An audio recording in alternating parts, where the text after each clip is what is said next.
Ang dami. Tingnan nyo guys. Na to guys, tingnan nyo. Daming tanim dito. Pati yung tawag dito guys, papaya. Malaki. Kaya laki na.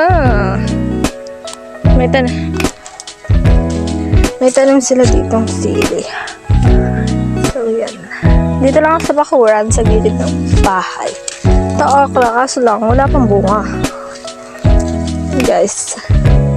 Ito niya. Diba? Masikip lang yan, kaso lang madami. Hindi ko alam kung anong tawag dito. Upo ata to. Comment na lang kung alam nyo. So yan. Diba? Medyo siya madamo kasi busy din sila sa So ayan, mangunga tayo ng kamote. Talbos ng kamote guys.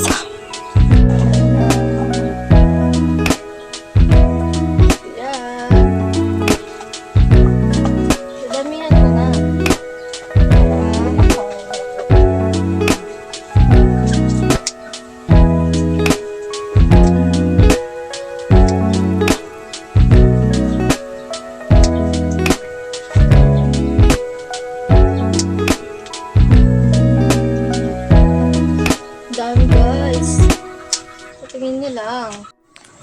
Pag ganito guys, pwede na yan. Kuha tayo ng gunting. Kasi siya mahawakan eh. Ito guys, kamoting. Talbos ng kamote. Sa inyo guys, anong tawag na ito sa inyo? Yan, konti pa lang yung nakuha natin. Dadalmihan natin to.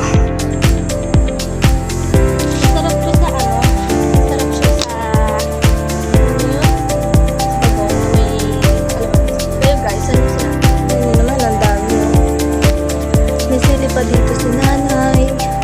Dito, okra. Wala pa siyang bunga. Tapos may sitaw din siya dito.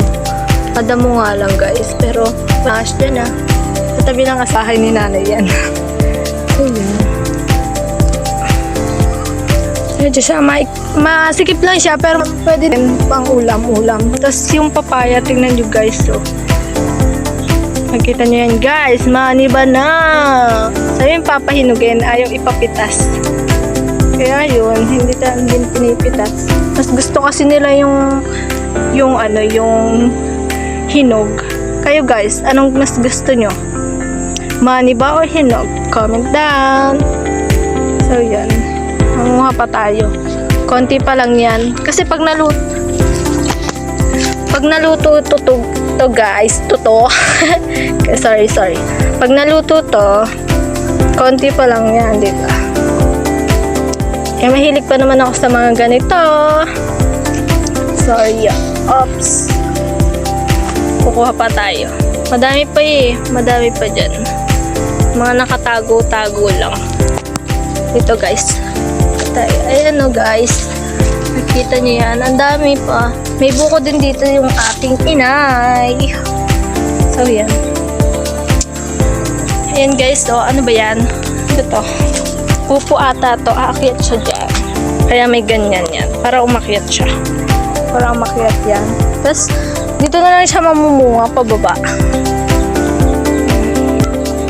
Ikli lang yan. Papakita ko sa inyo yung buko. Ganyan lang. Nasa bakuran lang ni nanay. Ng aking ina. Kukuha tayo ng kamote. Talbos ng kamote guys. Ang tawag sa inyo to guys. Guys, anong tawag sa inyo yung ganito? Paki-comment na lang. Bye bye. Joke. Kukuha pa tayo.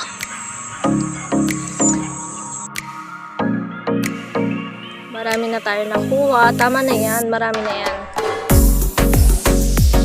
Magalitan tayo. Kununan na natin lang. Wala na silang kukunin bukas. Dami na yan guys. Sabi ng aking inay, mahaba daw. Sorry na guys. Kasi nga, pwede naman kainin yan eh. Diba? Yan. Ang tawag sa inyo na to guys. So yun. Thank you for watching. Bye bye.